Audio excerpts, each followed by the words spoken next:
बल्कि ये सवाल है कि देश की अर्थव्यवस्था आखिर किसके लिए काम कर रही है, आम जनता के लिए, कुछ खास लोगों के लिए। महोदय, मैं इस विधेयक से सहमत नहीं, क्योंकि इसकी प्राथमिकता देश की असली जरूरतों से मेल नहीं खाती। और जगदम्बिका पाल जी अभी कह रहे थे गैस की किल्लत नहीं है। ये बात सच है कि नेताओं के यहाँ गैस की किल्लत नहीं है, लेकिन आम जनता के यहाँ गैस की किल्लत है। जब हम जाके देखें ग्रामीण क्षेत्रों में, तब हमें इस बात का एहसास होगा। सरकार कह रही है कि देश की अर्थव्यवस्था तेजी से बढ़ रही है, लेकिन अगर ऐसा है तो युवा बेरोजगार क्यों है, किसान कर्ज में क्यों और मजदूर को काम क्यों नहीं मिल रहा। माननीय वित्त मंत्री जी बताएं कि 7% जीडीपी ग्रोथ का सीधा लाभ देश के किस वर्ग की आमदनी में कितने प्रतिशत बढ़ोतरी के रूप में दिखाई दे रहा है। टैक्स व्यवस्था से बोझ किस पर और राहत किसको। सरकार कहती है कि टैक्स सिस्टम आसान किया गया है, लेकिन सच्चाई यह है कि ज्यादा बोझ उसी पर पड़ता है जो अपनी कमाई रोजमर्रा के खर्चों में लगाता है। टैक्स का मकसद सिर्फ पैसा जुटाना नहीं, बल्कि लोगों को राहत भी देना भी होता है। सरकार कहती है कि विदेश नीति मजबूत है, लेकिन क्या इससे महंगाई कम हुई, क्या इससे ऊर्जा सस्ती हुई, क्या पेट्रोल डीजल सस्ता हुआ। अगर हम सस्ता तेल खरीद रहे हैं तो उसका फायदा जनता को कम मिलेगा। महोदय, रुपया केवल एक मुद्रा नहीं, ये देश की आर्थिक ताकत और आत्मविश्वास का प्रतीक है। आज स्थिति यह है कि लगातार डॉलर के मुकाबले रुपया कमजोर हो रहा है, जिसके कारण पेट्रोल डीजल गैस सब महंगा हो रहा है। माननीय वित्त मंत्री जी बताएं कि रुपए की गिरावट को रोकने के लिए वित्त विधेयक 2026 में कौन से ठोस कदम उठाए गए हैं। क्या कोई स्पष्ट रोड मैप है जिससे रुपया स्थिर और मजबूत हो सके। महोदय, महंगाई पर आंकड़ों में राहत, लेकिन घर के बजट में दबाव है। सरकार कहती है कि महंगाई नियंत्रण में है, जबकि मौसमी के जनवरी 2026 के आधिकारिक सीपीआई डेटा के अनुसार खुदरा मुद्रास्फीति 2.75% और खाद्य मुद्रास्फीति 2.13% रही। और कच्चे तेल की कीमतें अंतर्राष्ट्रीय बाजार में उतार चढ़ाव करती, लेकिन भारत में कीमतें हमेशा ऊंची रही, उसका लाभ जनता को नहीं मिला। बढ़ती गैस सिलेंडर की कीमत हर गरीब और मध्यम वर्गीय परिवार की चिंता कांड बनी हुई है। पहले नोटबंदी की लाइन और फिर ऑक्सीजन की लाइन, सिलेंडर की लाइन। क्या इस सरकार ने देश की महान जनता को लाइन में लगाने का ठेका ले लिया है।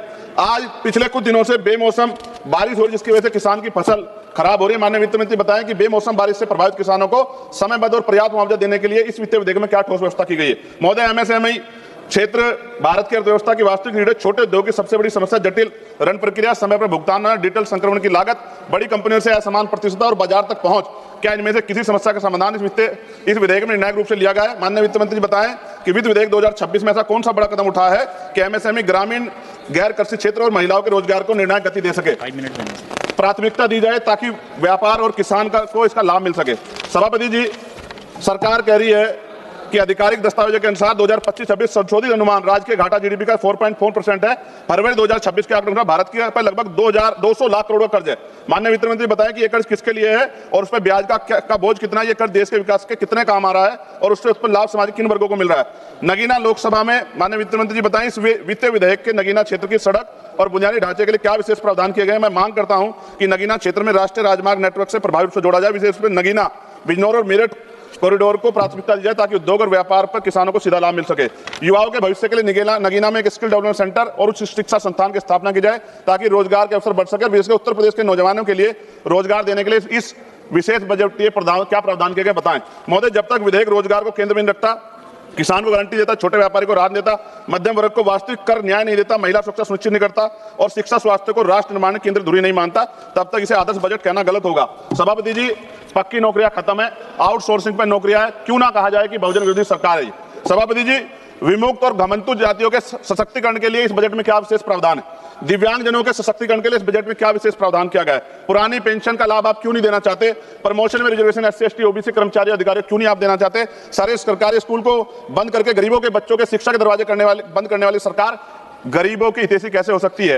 डबल इंजन की सरकार ने 2022 में सर वादा किया कि हम किसानों की बिजली माफ करेंगे और उनका कर्ज माफ करेंगे, लेकिन हमारे यहाँ सोने के तारे में उत्तर प्रदेश बिजली आती है, गरीब आदमी उसका बिल नहीं अफोर्ड कर पाता।